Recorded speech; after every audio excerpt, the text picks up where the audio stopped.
నరేంద్ర మోడీ 3 సార్లు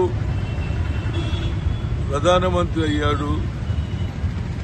4వ సారి ప్రధానమంత్రి కావాలంటే మహారాష్ట్రలో ఏ విధంగానైతే అసెంబ్లీలో మాకు గెలవడం జరిగింది, కానీ దాని తర్వాత 3-4 నెలలనే లోక్సభ వచ్చింది.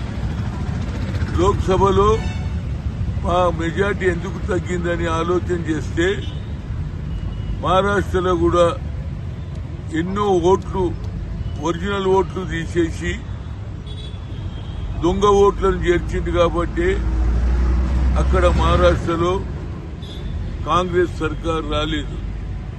అదేవిధంగా ఇవాళ బీహార్లో అక్టోబర్లో ఎన్నికలు ఉన్నాయి కాబట్టి అక్కడ కూడా 65 లక్షల ఓట్లు, ఒరిజినల్ ఓట్లను తీసేసి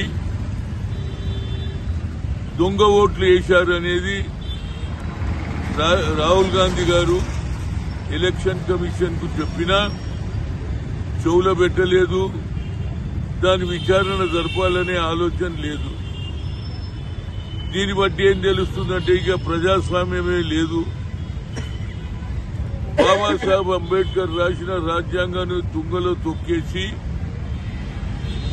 హుక్ అండ్ కుక్ బీహార్లో గెలవాలనే ఆలోచనతో ఈ కొత్త కార్యక్రమం చేపట్టారు. దానికి ఆయన బీహార్లో ప్రజలను కలిసి వాస్తవాలను చెప్పడానికి ఆయన ప్రయత్నం చేస్తున్నారు. కాబట్టి ఇక్కడ కూడా కరీంనగర్ లో యువజన కాంగ్రెస్ కార్యకర్తలు జరిగినటువంటి అన్యాయాన్ని దేశ ప్రజలకు చెప్పాలని ఆలోచన చేసి ఇక్కడ ధర్నా కార్యక్రమం చేస్తున్నారు.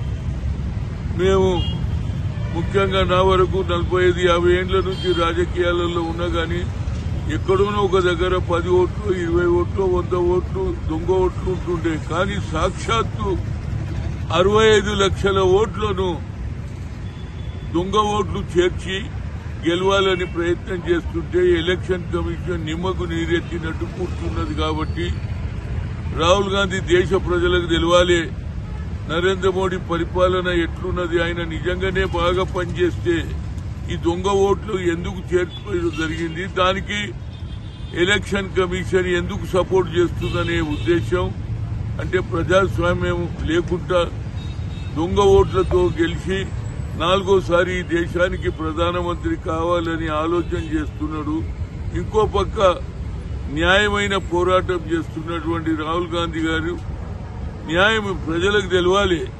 ప్రజాస్వామ్యం అంటే దొంగ ఓట్లతో గెలిచి ప్రధానమంత్రి అవుతారా? నిజమైన ఓట్లతో గెలిపించి ప్రజలు వేస్తే అప్పుడు ప్రధానమంత్రి అవుతాడు. కానీ ఆయనకు ఈ 4వ సారి గెలవాలనే ఆలోచనకు అమిత్ షా సపోర్టు, అటు ఎలక్షన్ సపోర్టు. దీనివల్ల ప్రజలకు జరుగుతున్న అన్యాయాన్ని గ్రామాలలో మీ ఓటును కాపాడుకోండి, మీ ఓటు విలువ మీకు తెలియదు. అంబేద్కర్ ఆ రోజే రాజ్యాంగంలో రాశారు, అదానీ అంబానీలకు ఏ విధంగానైతే ఒక్క ఓటు ఉన్నదో ఆటో రిక్షా నడిపించేవానికి కూడా అదే ఓటు ఉన్నది. ఈ ఓటు వాల్యూ తెలవడానికే ఇక్కడ యువజన కాంగ్రెస్ కార్యకర్తలు కూర్చున్నారు. ఈ కార్యక్రమము కేవలం ధర్నాలే కాదు, ఇంటింటికి తిరిగి చెప్పాలి, అమ్మా నీ ఓటు తీసేస్తున్నారు, మీరు అప్రమత్తంగా ఉండాలి, మీ ఓటు ఉన్నదా లేదా ఎలక్షన్ ముందే తెలుసుకోవాలి.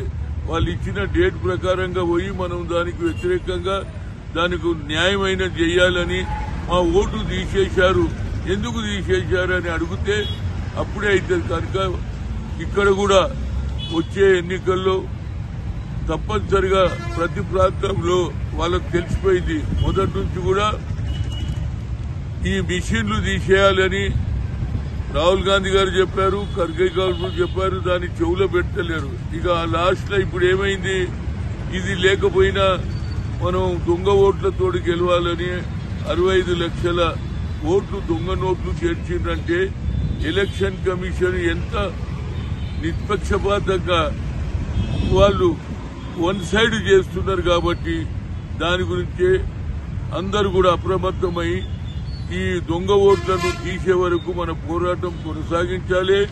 రాహుల్ గాంధీ గారు ఎక్కడికి పోయినా ప్రజలు తప్పనిసరిగా ఇవాళ బీహార్లో ఆయన రోడ్ షో చేస్తూ ప్రజలను కలుస్తుంటే లక్షలాది మంది వస్తున్నారంటే వాళ్ళకు కూడా తెలిసిపోయింది, అరే మా ఓటు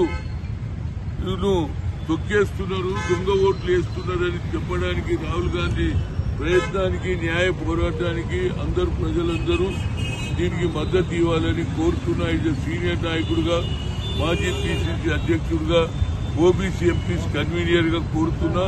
ప్రతి ఒక్కరు కూడా అప్రమత్తం ఉండాలి. ఆ రోజులు పోయినాయి, న్యాయ పోరాటం ఉంటుంటే ఇప్పుడు న్యాయం లేదు. ఎట్లనన్నా దొంగతనం అన్న చేసి, అబద్దాలు చెప్పి, ప్రజలకు మోసం చేసి ఎన్నికల్లో గెలవాలనేది ఇవాళ ఎన్డీఏ, బీజేపీ, ఆర్ఎస్ఎస్ ఆలోచన. ఆ ఆలోచనకు వ్యతిరేకంగా యూత్ కాంగ్రెస్ వాళ్ళు ఇంటింటికి ఇవాళ ఇక్కడ కూర్చున్నారు. తర్వాత ఇంటింటికి గడపకు తిరిగి మనం ఎందుకు చేస్తున్నాం, దీనికి కారణం ఏంటి అని తెలియడానికి ఇలాంటి పాంప్లెట్ చూయించి చదువుకోండి, ఇందులో వాస్తవాలు చెప్పినా లేదా